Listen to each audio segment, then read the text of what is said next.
Hi and welcome back, my name is Emelie. In this video I'm gonna share with you how I created this inlay technique without losing my mind. So I decided to go ahead and create 4 panels with this mini slimline Celtic twist die from Trinity stamps, and I also cut to size a larger panel than I know that I wanted, just to have some room and leave a white border. So this I cut down to be a regular size slimline card base, but you will see that this is going to end up being a mini slimline.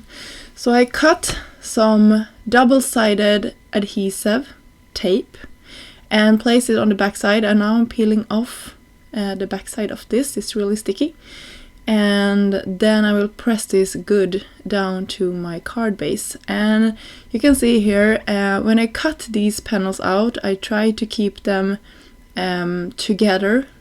I hope that makes sense. So you can see I haven't like peeled out any of the pieces that you normally would like throw away. So I'm keeping those, and I'm having this like a panel on top and using my tool here just to press down the areas that I want to transfer to the panel below.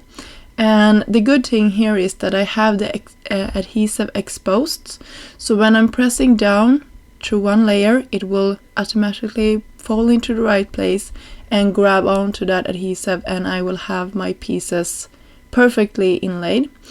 So if I'm a little bit offset, you can go ahead and use your Yule picker here once more and just correct those places.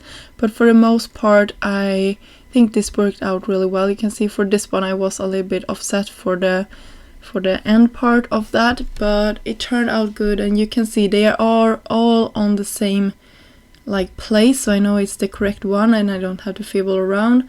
All I'm doing here is just making sure that they are really tucked into the right place, and then I will move on. And here is that giant roll of double-sided tape that I'm having. If you don't have this large tape, you could cover the back with some other type of adhesive. Maybe if you have like regular tape, you can cut that down and adhere on the back side as well. It doesn't have to cover everything. You can see here I'm just taping a strip over on top of a part of that, just so it has something to grab onto. And then I will adhere this down to a slimline panel, and I will start to poke through all of this to make it an inlay technique. I hope that makes sense. By the way, I hope you cannot hear anything in the background. My family is home. It's a Saturday and everybody's home, and we're gonna go out to a park later and play with the kids. So I'm really looking forward to it. It's one of those really nice first spring days. I think it's like 10 degrees outside, so it's really nice. We have been looking forward to spring a lot here.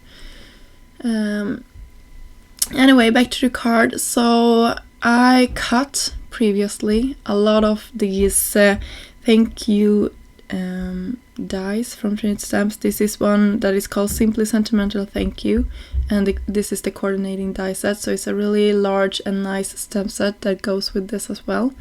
And I love the font on this one, so I cut it out of these green and teal colors, and I thought that would be the perfect match for the backside, or sorry, for the sentiment for these panels that has the pink and gray and yellow colors, so it would contrast nicely.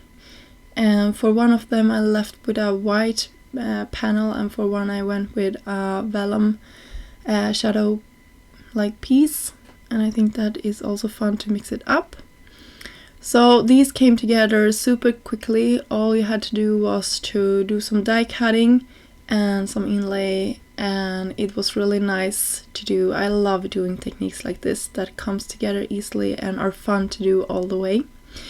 So if you like this video, please give it a thumb up and subscribe to the channel if you haven't done so yet. It really helps us out, and give this technique a try. It was really fun. Until next time, have a great day. Bye!